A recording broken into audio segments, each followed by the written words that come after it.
So this is a great morning start to do a beautiful session with you, Shukla, because I think in this world which is getting too fragmented and too much about, owning things, you are the one who's giving out.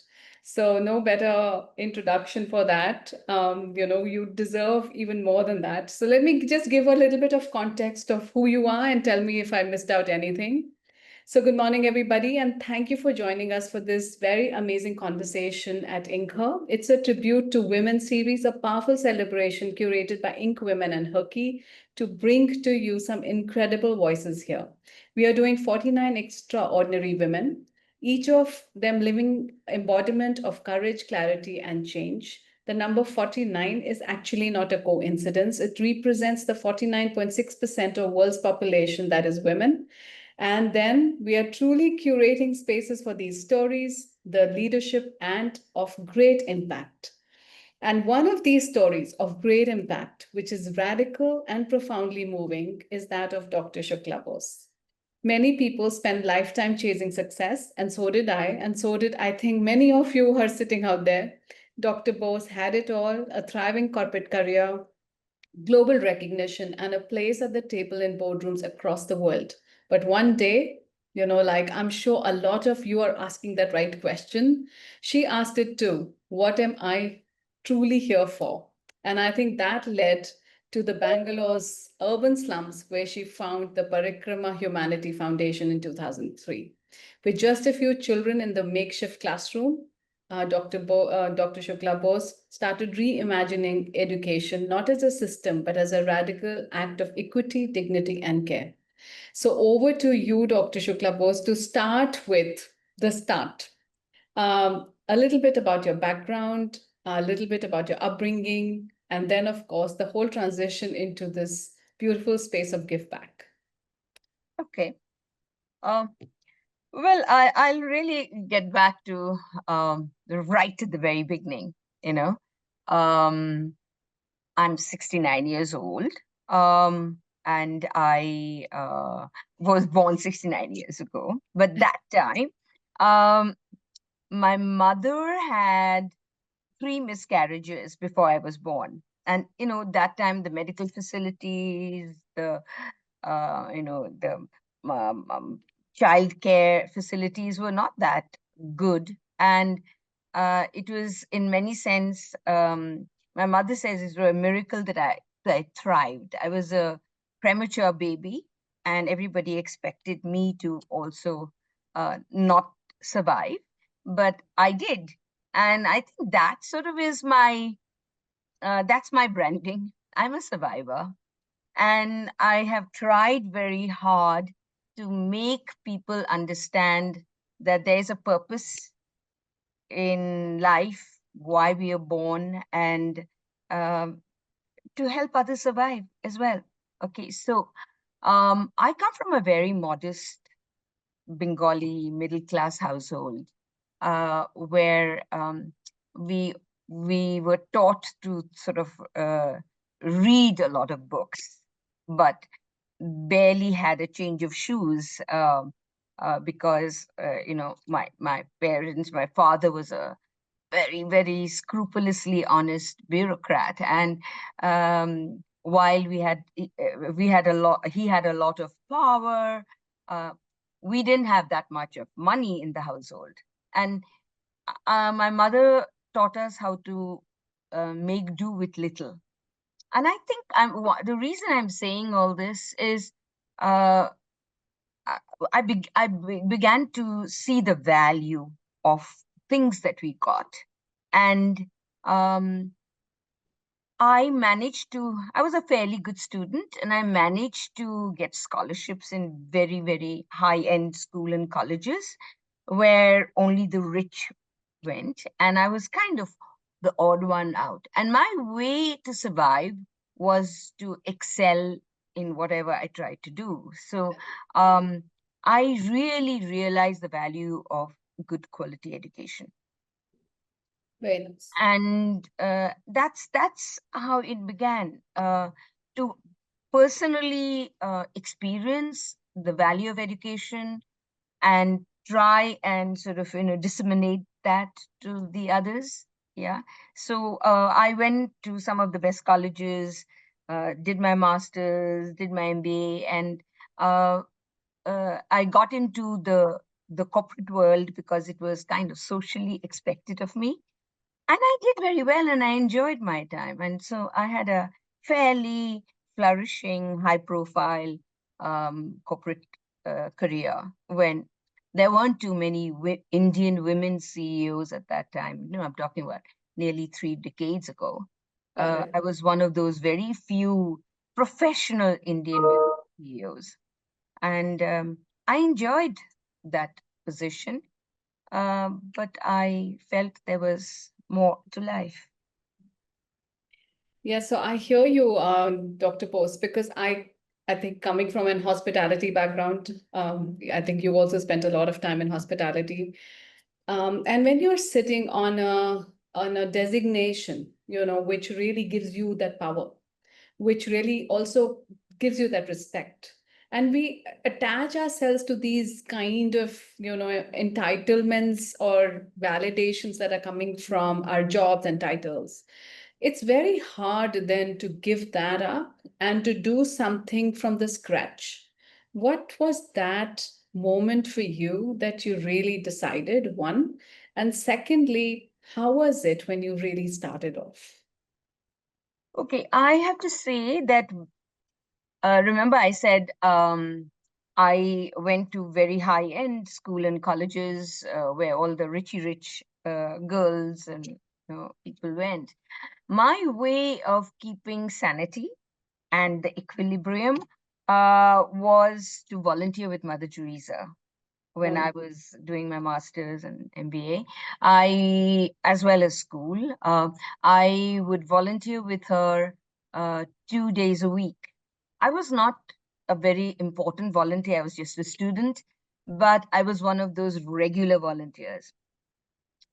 And I really enjoyed my time. At that time, she hadn't got the Nobel Prize. She was not that internationally known. Of course, she had lots of very committed volunteers got and it. from all over the world. But because she had not sort of got recognized that much in the international space, I managed to spend a lot of time with her.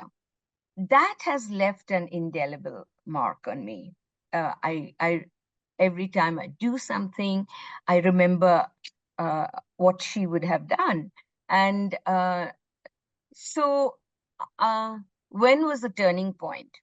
I was CEO of a large multinational company. I was looking after many countries: India, Southeast Asia, Middle East, China, the Pacific Rim. Loved opening countries with a new hospitality concept and make that region thrive. That was a big high for me. I enjoyed it. Um, but again, I always thought there was something missing, although there was no flash of lightning or something or some traumatic incident in my family that made me think differently. It was a kind of a organic way of looking at, um, is this the way I'm going to spend the rest of my life, uh, mm, flying first class, staying in five-star hotels? You would know that. And I felt there was this was borrowed luxury, you know. I'd started doing something very unusual and I'd like to share. I'd forgotten about it, but just it flashed through my mind just now while I was talking to you. I did something very interesting. I was a very avid reader. Economist. I would be reading Economist very, very carefully, and I was very fascinated with the obituaries that were written in The Economist. Wow. And I started writing my own obituary. Oh, And when I started writing, and you will know The Economist, they cover variety of people, not necessarily the corporate honchos, right? People from a diverse background that sometimes are kind of unknown to the general public. Um, and so I would find it very fascinating. And when I started writing my own obituary, I found that I didn't have much to write. Uh, okay, so you hired so many people, you trained these many people that we all feel very proud of, gave opportunities for growth to many people. These are all uh, things to be proud of. But what else? Did I leave any mark? So I would sort of uh, look at myself retrospectively and say, what I mean, what was my impact in life? And when I started writing my obituaries, I began to realize that I needed to do something very different. And yet it wasn't very different, really, because I had had hands on experience with Mother Teresa. I would work with her in Nirmal Hriday, which was a program where we would pick up destitutes, beggars, abandoned people, some of them dying from the streets, and nurse them to health. 90% of them would die because we would get to know of them so late. But that very period where we were giving them physical comfort, hope, um, I think that was so rewarding. I think that is when I began to realize that, this is something I want to do, is bring happiness and joy to people's life. I think this is so moving. I'm getting goosebumps, to be honest, because in the space of self-development, and I think you said it right, there is a point in time when you start asking these questions, but is it typically for women that they come to a transition in life when most of their tick boxes are ticked out? And then there is a point when we say, okay, I'm reaching a point, maybe we call it the midlife. And you say, okay, now it's time for me to do something which really gives me inner joy. And do you think that is the point in time when women move to the other side? I wouldn't know if it is specifically women transition. Um, I think in one sense, women are a lot more reflective, right? Yeah, so true. And any kind of um radical decision in one's life uh, can't be made spontaneously. It has to be after great moments of reflection. And I think that is the reason why women find it easier to make a shift. We don't sort of like we are caregivers. We have children growing in the family, but the children grow and leave. So we women, I think, have experience of dealing with transience. Oh, yeah. You said it so big. Yeah. So uh, that leads to reflection, Yes. Yes. and therefore I think it's not that earth shattering to make a shift. So beautiful. Thank you for answering that. And I think there is a lot in that conversation that's already coming out. So, people who are hearing us and the community who's joined, if you have any questions, please, keep putting in the chat box, and I can keep taking them in between, which whatever I can fit in that format. Okay. So, Dr. Shukla, tell me something. People do a lot of stuff in NGOs. There is, of course, a lot of community need and the gaps that we are filling in. And those are mostly around the basic things. कोई water पे काम कर रहा है, कोई बिजली पे काम कर रहा है, कोई उनके community और sanitation पे काम कर रहा है, और education पे भी बहुत काम हो रहा है. But you're dealing with an education in a certain way. And what I have read is that you wanted the community children to get the same kind of education that any other child was getting. And that's very radical. And I also know that there is a lot of mindset shift from the community that's required. And that's a lot of work because I also run an NGO for women. And I know it's earth breaking sometimes. I want to shake them up to say, hey, you know what? Badlo Yeah, apni soch. How yeah. did that begin? And how did you really make that happen? Mm. Okay, so one thing is I saw a big difference between change and transformation. Okay. We are all, talking about change, right? Mm. But I think I was more focused on and invested in transformation. Now, Right. for transformation, it is not just teaching children how to read or write or giving a woman in the slums a skill. Transformation is making them think differently. Yeah. Okay, think and giving them not only a lot of choices and opportunities, but also giving them um, the wherewithal, the guidance to make the right choices.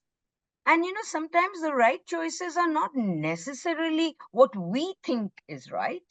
Right Mm. choices is what is suitable for them.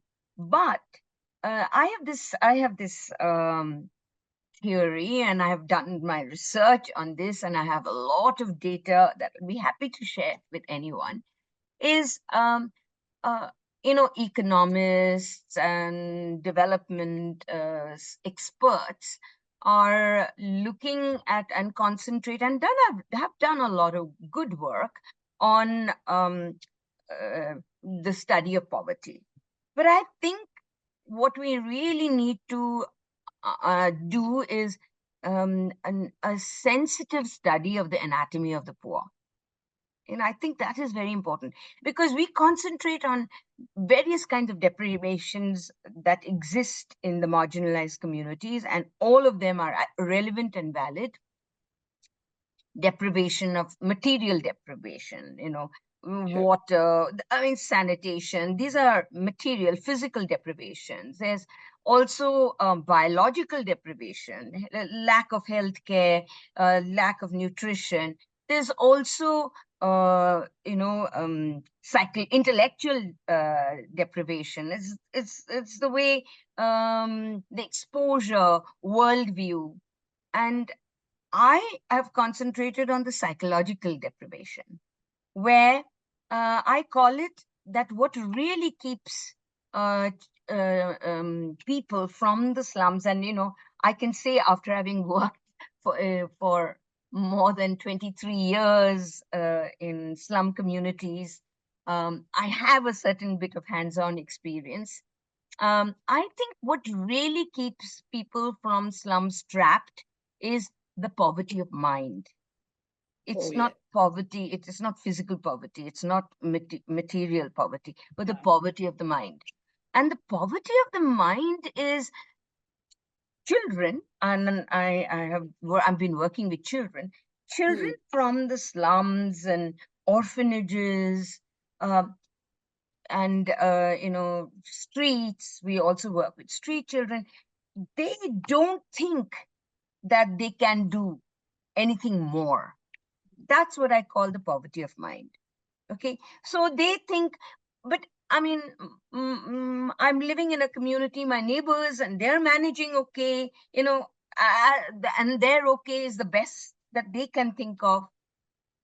And But they are not able to cross the threshold of thinking I am equal to anyone.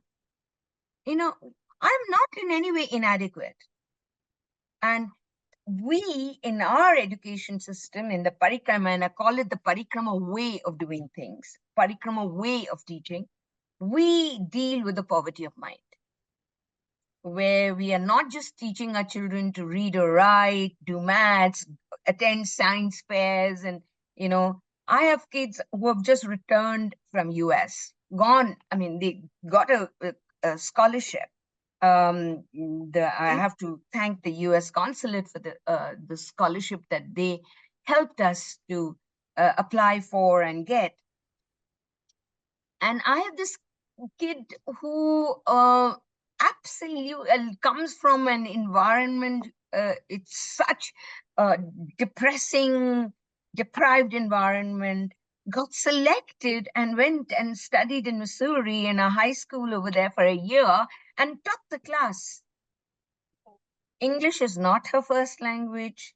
Right. She definitely is scruffy in the collars, because of years of malnutrition. So she distinctly looked different, but she didn't think different. And that's what's so important in the development world. And that's what we've concentrated on. And it has taken me time, and you are absolutely right. It's challenging when you try and think different, make people think differently. I love working with children because they are so pliable and flexible and so open to learning. Adults are more difficult to work with. That means that children's parents are more difficult to work with. But I have to tell you, teachers are more very difficult to work with, because Yes. they think the way they have been taught, trained, learned is the only way. And I'd say, no, break that. I'm very keen on breaking walls of classrooms. Okay, just get out and work with the child's mind and make the child. So we are a part of a global UNESCO Global Read program, where our kids, like say all age kids, but mostly middle school and senior school, they are working and reading a book with kids of that same age group in Seattle, in Finland, and so you can imagine it's chaotic time differences, but we manage it because our kids happily come at 3:30 in the morning or 4 o'clock in the morning, and their parents come. They could be auto rickshaw drivers, and they come and drop the kids to school because they read a book guided by their teachers in all the schools, and they meet online using the best technology to do critiquing of that book, and it's sharing of cultures. So what So we're great. trying to do is create global citizens. So our children have read Huckleberry Finn, but our children have made other kids read Malgudi Days. So cool. Yeah. Yes. So this is the cultural exchange that is so important today. So nice. Thank you for sharing that. And somebody here from the admin is saying that I totally love the experience, all the factors and serious work that needs to be done, which is happening today. And I'm owning a children's book club, and I would love to share some books in any structured manner. So do you? Oh, brilliant. I'd love that. I'd love that. And I mean, what we do is, and if you can help, and to the writer of the message, if you can help, we go beyond the books, we go to the authors. So we invite children authors to come and share their books with our children. And that leaves an amazing impact on kids. So if you know of children's authors that live in Bangalore, are willing to come to Bangalore, we would welcome them and host them in our libraries, and they could share their writings, and our children could share their writings with other children across the world. So nice. But Dr. Shukla, I want to go back again to the mindset. And, when there is something like this is free for you, or it's a free education, or the resources are coming at a very limited cost, mostly people drop out, because there's no skin in the game. And then also from a community which is more focused on earning, it is always about, oh, don't waste your time in education, start earning. So how did you really break that mold? Are you still struggling with it? Because I do still with the mothers, because I work a lot with the mothers, and it's very difficult. They say, पैसे दोगे तो हम सीखने आएंगे. अगर free में सिखा रहे हो तो हमें वो भी नहीं चाहिए. So I want to know from you, how did you break that? Okay, we have the lowest dropout in the country, less than 1% dropout. You must be And we doing have the highest attendance in the country. It's better than some international schools. 96, a little between ranges between 96 to 97%. brilliant. Okay. How does that happen? Is Our children drive it. They Really? love coming to school. They love coming to school. They don't. In fact, they have forced many of our parents were migratory labor, and our children force their parents not to keep moving around because they wanted to stay in school. And they are powerhouses in their own household. So we have not had a problem at all. Initially, I have to say, when we first started in 2003, there was a certain amount of skepticism because, we are, okay, my schools are all rented buildings. Okay, I wish someone would give me a building which I could convert into a school. I have rented a bakery and converted into a school, or just a residential house converted into a school. I think our schools are the most colorful buildings in that locality, because that's how I want it to be. It should be inspirational and aspirational place of learning. So uh, I never ever bothered about, waiting to get some land or build a school. I rented out spaces because schools had to be close to where our children live. Okay, so it has to be easier to come to school. So what happened in the process was uh, the parents could see their children happily going to school, and all parents, I say, where whatever they may be doing, however deprived they may be, want their children to be happier than them. Yes, Okay, absolutely. whatever economic background they come from, and so they did not have the heart not to send the children to school. And of course, initially, we had a little bit of a problem because the schools hadn't started, and I was going around. When I started Parikrma, there were 850 slums in the city, and this is considered to be the Silicon Valley and all that, okay, of the country. Yeah. Today, there are 1,274 slums No. in Bangalore.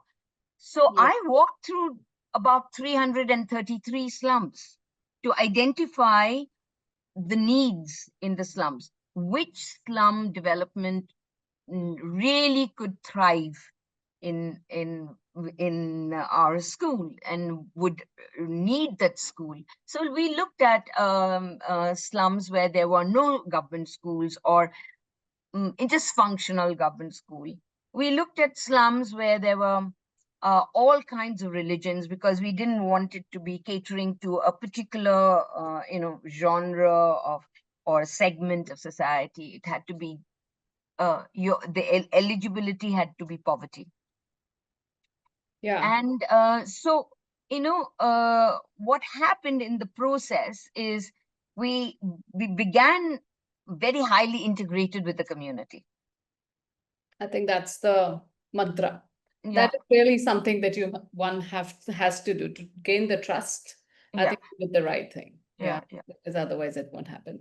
So Kavya, from somebody who is also watching us, is asking, there is a definite gap in the education system, and an extension to that question is that when we see this gap, what is the education landscape in India looking like, especially in the context of inequality, digital access, and of course where we as on institutions want to go. Okay. Um, Kavya, we are actually the largest education system in the world. We are larger than China. We have 1.5 million schools in our country. We have 8.7 million teachers in our country. They are much, much higher than China has. We have about 254 million children aged 4 to 14 that should be going to school, but they do not.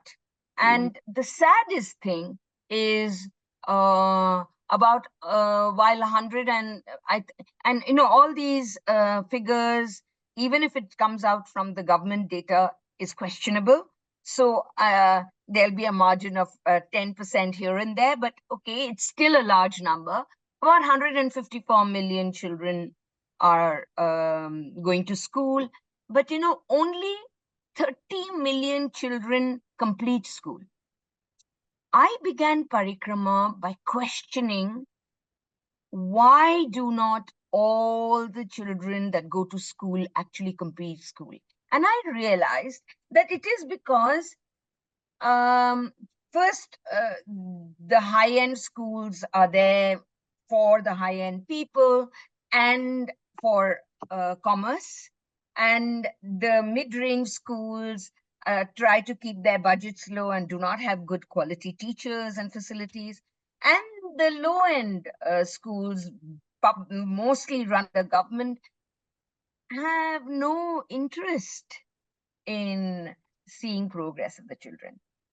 So that is the reason why so many million children are out in the streets, not having, they now all go to, they've all been enrolled, but they don't complete school. Yeah. And the gap, you're absolutely right. There's a big gap, and the gaps have to be filled by people like us who want children, irrespective of religion, irrespective of which community they come from, to want them to be citizens of the country, absolutely dignified, well employed citizens of the country. And that's what we try and do. 100% of our children, Kavya, are employed. 100%. And I have software engineers working in Cisco, Accenture, Infosys, and multinational companies. I have nurses, head nurses in prestigious hospitals in London, in UK. I have students running restaurants all over the world. I have then many designers. I have architects. They're all picked up from the streets and slums. So change is possible. You just have to have the right intent. Yes, that's true. It all starts with the right intent. But I also know, Dr. Shukla, that working in NGO space takes a lot from us. I'm sure that you've gone through a lot of trauma settings, helping abandon your children who are abandoned or are not cared for. In many ways, it impacts us as caretakers or caregivers in the community. What is the way that you have protected your own well-being? My well-being. Well, Yes. I think it's my children that protects my well-being. So beautiful. They are my vitamin pills. If I don't go to school and don't get hugged by them, I enter the school, and it'll happen to any one of you, okay, not just me. I enter the school, the children come running, hugging me, Akka, why? And they call me Akka, and that's lovely because it's like Didi, which is older sister. And they should be calling me grandmother, but they call me Akka, which makes me feel good and young. And they come running to me and Akka, why didn't you come yesterday? Why did you have breakfast? What did you have for breakfast? Enthusiastically, such Mm. conversation lightens me and brings light in my life. So seriously, I feel ill when I don't go to school. If I ever wake up with a headache, the first thing I do is go to school, because see, my kids are my vitamin pills. Okay, so I mean, I mean it seriously. I think well-being comes from finding purpose. Well-being comes from enjoying what you're doing. So true. Yeah. So if I tell them, I have 200 teachers, and I tell my teachers that the day you don't want to come to school, I don't want you to stay here long, because maybe your mind, I mean, of course, I'll do my best to make sure to understand your problem and see what we can do. But if the day moment you stop enjoying teaching, you should stop being a teacher. That is the underlying point, and you said it absolutely bang on. I want to ask you, of course, if you had to turn back your life and go to your younger self today, what would you do differently than you did to reach where you are? Or Uh, what is something that you would tell yourself okay. years ago? Uh, I have been, to be very honest, I didn't do anything significantly different, path breaking. I had the great opportunity to work with very, very interesting, progressive people, inspirational people. And the only thing I did was observe them, be a good student. I'm a perennial student. And please, Archana, don't keep calling me Dr. Shukla. Dr. Shukla, I'm not quite used to it. Just call Okay. me Shukla. All right. Actually, all your listeners must know that I got my PhD very recently. I was the oldest student in the university, and I didn't need to get a PhD for any career progression. I did it because I love being a student. I love learning things, new things. I'm a student of literature, but I didn't do my PhD in literature. I did it on governance and public policy because it was a new area, and yet it would be valuable for me for in my place of work. So, why I'm saying all this to you is, uh, mm, what would I do differently? I think if given an opportunity, I just continue to be student. I have had to take breaks, obviously, career, mm, household commitments, but I never stopped working right through. I worked right through. And but I found gave myself time to do. I mean, when I did my PhD, none of my colleagues knew that I was doing PhD because I would go to work every day. I would find personal space and time to study more. And I think that was something that I will continue to do. There's so many beautiful nuggets coming out, and I'm personally taking in a lot from you, Shukla.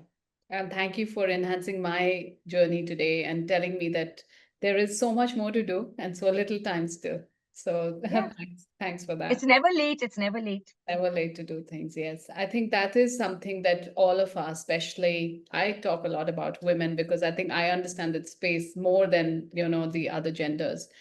And we stop investing on ourselves. In fact, not Yeah. stop, we never invest on ourselves. It's Yeah. always about prioritizing something else Yeah. or somebody Yeah. else's needs. So, what Absolutely. is that one message that you want to give to women of today? Uh, I think women must recognize the power that they carry within. Many a times we don't. And you and one I would tell, I'm telling your listeners exactly what I tell my teachers and staff, is that um, there's nothing to be fearful of. Nothing. I find when my teachers join me in the initial couple of months, there's no hierarchy in our organization, right? So they find it very difficult to understand how is it that I'm so accessible? How is it that I keep asking for feedback and say, okay, what didn't you like about what I just said? Or I keep Yes. probing and poking them to speak up, also for my own learning. And they find it difficult. And I know that most women find it difficult to speak their mind because there is this fear that something will happen if they are absolutely honest. And I think we have to give up that fear, uh, because if I always say that, say what's really in your mind, but of course say it at the right moment, say it the right way, and say it to the right people. You know, don't go and provoke people to be unkind to you, but you also have to be kind in what you say. I think compassion is something that I really believe in. If you are able to create compassion around you and give feedback in a compassionate manner because you're seriously interested in helping and developing the other person, then I think um, women together can really become such a powerhouse. We devalue ourselves. Yes, so true. And I want to know from you, since you work with thousands of kids, of course, the lessons that you must have are resilience, joy, giving in abundance, all of that. But there must be something that we can do better for the kids of today, for understanding the generations that are coming. What could be some contributions that we can firstly learn from them and also enhance their own growth? What I are some? think it's so important to inculcate a sense of responsibility in children, respect and responsibility. And it's getting even, I mean, earlier people say that children have become disrespectful. I don't really agree with that. I think children have become more fearless, and earlier what we thought was respect was actually fear. So children have become, because they have a lot more choices, a lot more options, a lot more exposure, so they've become fearless. But we also have to teach children respect in a different way. Respect by actually, finding value in the other person. You know, being compassionate, value. So we have to teach our children uh, that to respect the diversity around us Mm, and accept it. Okay, and we have to teach our children responsibility. We can't be selfish. We it's not so much uh, the good that you do, but it is so much the good that you share. And I think um, we are become very self-absorbed, and our children are picking that up from us, and we must teach our children to share. very beautiful. And tell me some things that Parikrma is doing really to make sure that each child that comes out of this place has an abundance of what you're speaking: respect, care, responsibility, give back, share. um I think what Parikrama is doing is, they see uh, how respectful we are to their parents when they come for the parents teachers meeting. Okay. uh, their parents, some of them, I mean, 98% of our fathers are alcoholics. Okay. Yes. 92% of our children have someone in their family in jail. So we are really looking at the real lower strata of society, and uh, there's a sense of despair and hopelessness. But in spite of that, and that sometimes becomes very visible Mm, when the parents come, but we respect them because we really respect that the time that they are giving to come and listen to about their children. Many privileged parents don't make that effort, and the children see us being respectful. Okay, so we teach our children, look, I mean, yes, you have a father who's drinking every day and you know being violent at home. You're too young to change that situation.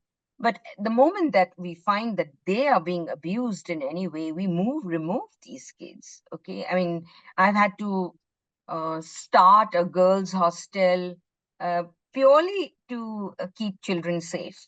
That's the kind of trauma that many of our kids face. So, but irrespective, to appreciate their time, to appreciate their effort, appreciate their wanting to know, we appreciate it, and that becomes visible to the children. So the children also start respecting, that we say that, look, your father didn't have a parikrama in his life, right? You're very fortunate to have parikrama in his life. So in your life, so you will not become an alcoholic. I know, but try and be compassionate about your father who has got into the habit, and let's try and do something about it, rather than you becoming abusive in turn. So, important. this whole approach We call it the Parikrama way of doing things. Mm. We Yeah. even trademarked it. So the Parikrama way of doing things is very different. A lot more sensitive, a lot more caring, and then learning the English language, learning maths comes in later. But how can we create responsible, responsive, sensitive human beings who believe that they have a responsibility of making this world a better place? I have kids who, I mean, they are now in college, they're studying in all high-end universities, even in Bangalore. Um, they Nice. in the when they come back home, uh, they run a small class for migrant labor children. So wonderful. Yeah, So yeah. wonderful. So these are little things. We say that even you can do it. You don't have to become old like me to start an NGO. You can do whatever you can. I have this saying that each of you should protect a tree. Don't allow a tree to be cut. Each of you should take care of a stray dog. Why should a life be kicked around, not so not cared for? And each of you should help a child to study. Yeah, I think that's the question which is coming up from the audience as well. Two parts. One, how can they be a part of Parikrama if they would want to volunteer or to work with you? And second, in their own way, what can they do to protect children or to give street children a different life? Okay, first, most Indian homes have some domestic support help, right? Yeah. Please pay attention to them. Please pay attention to your domestic worker, and find out what is happening in their lives, find out about their children, offer to sponsor their education, wherever it may be. Okay, that's number one. Number two is in Parikrama, there are lots of opportunities to come and volunteer for sure. I have kids. The biggest area of gaps in Parikrama are lack of role models. Teachers are teachers, right? They have different focus, they have different objectives, they have to. But I need mentors. I need people who have exposure, they've worked in places to come and mentor our children, to show them how big this world is, what are the possibilities. All of us don't have that exposure and knowledge. So that is one area that you can really help. And of course, you can support us financially. I mean, support us financially, like sponsor a child's education in Parikrama, or sponsor a program for health checkups in Parikrama. So many opportunities, because we in Parikrama, as I said, we are not only teaching, we are taking care of their health. We provide breakfast, lunch, and a glass of nutritious malt and snacks before our children go home. So we are also working with their families. We are skill training the mothers. The mothers are suddenly become earning a lot more, becoming independent. I have mothers who went through beautician course and are running little beauty parlors in the slums itself. So suddenly we've opened their bank accounts. So there are lots of opportunities to work with us. Yeah. Yeah, thank you. And before you go, I have this question that what is that legacy that you hope Parikrama will continue to and you want to leave behind? I think um, the legacy that I would like to leave behind is create an awareness and sensitivity amongst people to reach out to the poor. Lot of us think the poor are trapped in poverty because they don't work hard enough, or you know but the poor are trapped in poverty because they haven't had the opportunity that you and I have. And if it's any way it's possible to give them that opportunity, we should. Thank you. You're beautiful, Shukla, and the work that you're doing just it's all over you. You glow with that. When you speak, it's just so evident. Thank you for bringing this to life and to this platform to speak about it. And I hope that many watch this and get inspired by your life, by your work. And there are many parikramas all around us. So Yes, thank you so much. And to have. I'd love you all to get in touch with me, and I'll be very happy to. I love, as you can see, I love talking. So I love to We love having. share whatever I've learned with you all. Thank you. Thank you so much. And thank you, everybody, for joining in today. It's an honor to have Shukla with us, literally. Thank you. Bye. Thank you. Bye-bye.